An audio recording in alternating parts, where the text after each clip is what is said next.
साथ संगत जी, प्रेम से कहना धन निरंकार जी। स्वागत है आप सभी का आपके ही चैनल पर।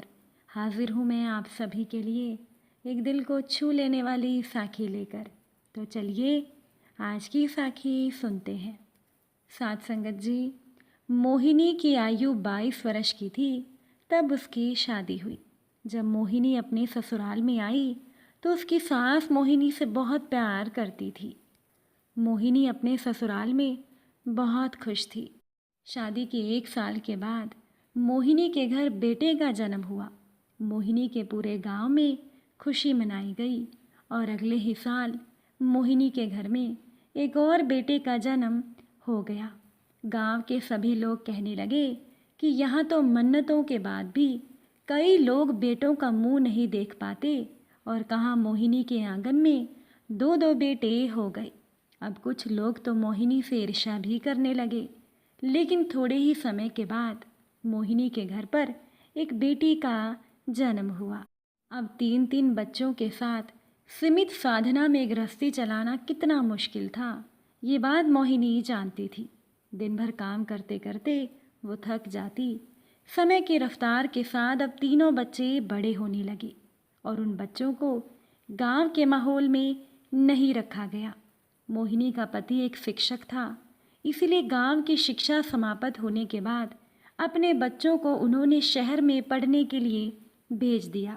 मोहिनी अपने बच्चों को पढ़ाने के लिए सिलाई कढ़ाई का काम करती और मोहिनी के पति ने जो भी उनके हिस्से में ज़मीन का टुकड़ा आया था वो उन्होंने बेच दिया। उन दोनों ने बहुत मेहनत की बच्चों को पढ़ाने के लिए। अब भगवान ने भी उन दोनों को उनकी मेहनत का फल ज़रूर दिया। मोहिनी के दोनों बेटों को सरकारी नौकरी मिल गई। दोनों बेटों का विवाह हो गया और मोहिनी की बेटी रंजना की पढ़ाई लिखाई और शादी में भी इतनी परेशानी नहीं आई और रंजना की भी शादी हो गई। अब तो गांव में मोहिनी और उनका पति अकेले रहने लगे। दोनों बेटों ने तो अपनी अलग दुनिया बसा ली थी। बेटी भी ससुराल जा चुकी थी, लेकिन मोहिनी और मोहिनी का पति बहुत संतुष्ट थे।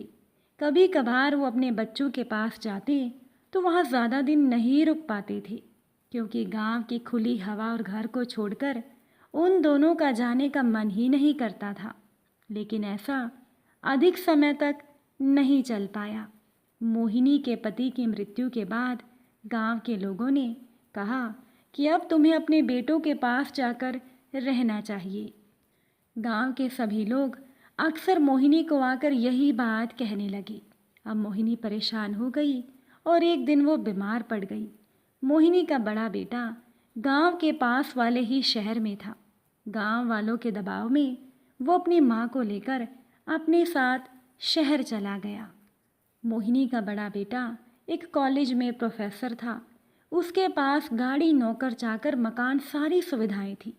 एक दिन घर में ना जाने किसी बात को लेकर बहुत बड़ी पार्टी थी। मोहिनी अपने बेटे के घर में रसोई में काम कर रही थी। वो थक गई और बाहर आ गई। सभी लोग मोहिनी की तरफ देखने लगे। मोहिनी का बेटा माँ से नजरें चुरा रहा था। मोहिनी जान गई थी कि मेरा बेटा मेहमानों के सामने मेरा परिचय कराने में हिचकिचा रहा था। मोहिनी का मन टूट गया और वहाँ के माहौल में उसका दम घुटने लगा। मोहिनी का दूसरा बेटा उसे मिलने आया तो साथ ले जाने के लिए आग्रह करने लगा। अब बड़े बेटे के घर में मोहिनी वैसे ही दुखी थी, क्योंकि मोहिनी का बड़ा बेटा माँ से कभी प्यार से बात तक नहीं करता था। सभी अपने अपने कामों में व्यस्त रहते थे, जिसकी वजह से मोहिनी को अपने बड़े बेटे के घर में घुटन होने लगी।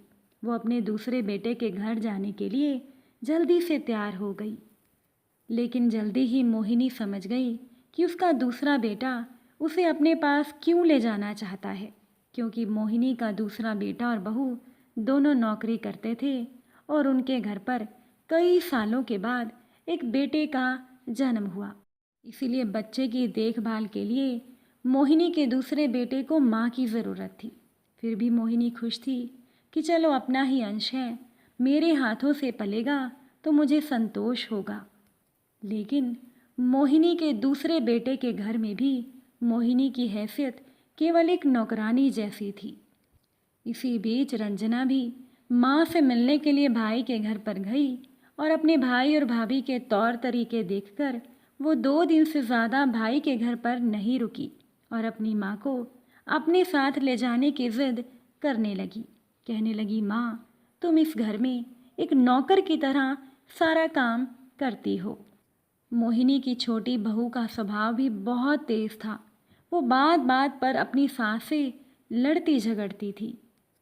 काफ़ी दिनों तक ऐसा चलता रहा। मोहिनी की छोटी बहू मोहिनी का बार बार अपमान करती, लेकिन मोहिनी से कुछ नहीं कहती थी।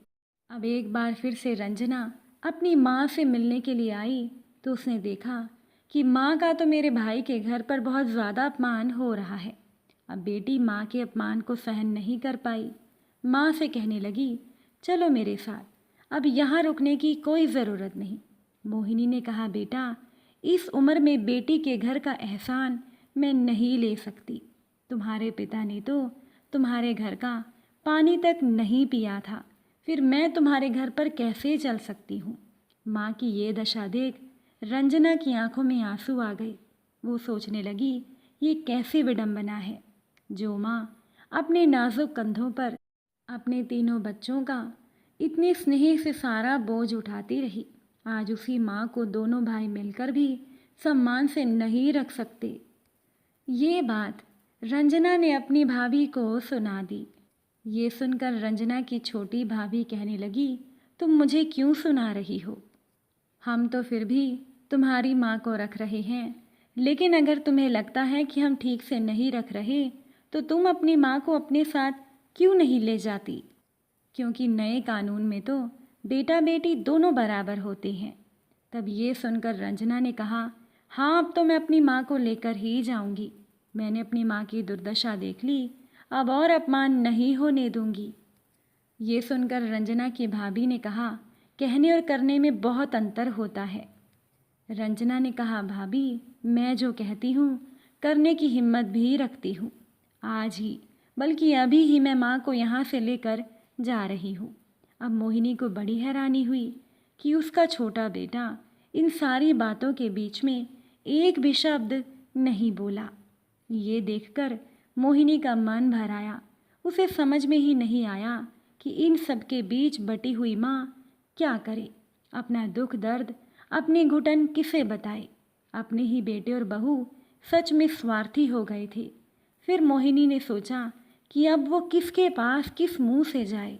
अगर मैं बेटे के घर पर गई तो लोग क्या कहेंगे कि दो दो बेटे और बहू के होते हुए भी मैं बेटी के घर पर रह रही हूँ।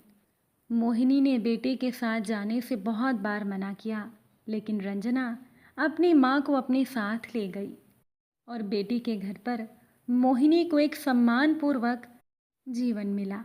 साथ संगत जी, बेटी के घर पर रहते हुए मोहिनी कई बार सोचा करती थी कि मैंने मेरी बेटी रंजना को कभी इतना प्यार नहीं दिया जितना मैंने मेरे दोनों बेटों को दिया था, लेकिन फिर भी अब मेरी सेवा मेरी बेटी ही कर रही है। इसके बाद से मोहिनी ने अपने दोनों बेटों से सारे रिश्ते तोड़ लिए और बेटों ने भी कभी भी माँ का हाल जानने की कोशिश नहीं की। साथ संगत जी, आज के समय में बेटा और बेटी दोनों बराबर हैं। इसीलिए माता पिता को चाहिए कि वो कभी भी अपने संतान में भेदभाव ना करें। जितना प्यार घर में बेटों को किया जाता है उतना ही बेटी से भी किया जाए, क्योंकि अक्सर ही हम देखते हैं कि आजकल बेटियां ही अपने माता पिता की सेवा करती हैं। आपको आज की साखी कैसी लगी कमेंट करके ज़रूर बताइएगा। वीडियो अच्छी लगी हो लाइक शेयर कीजिएगा। चैनल पर नए हैं तो सब्सक्राइब ज़रूर कीजिएगा। आप सभी से फिर मुलाकात होगी एक नई साखी के साथ। साथ संगत जी, प्यार से कहना, धन निरंकार जी।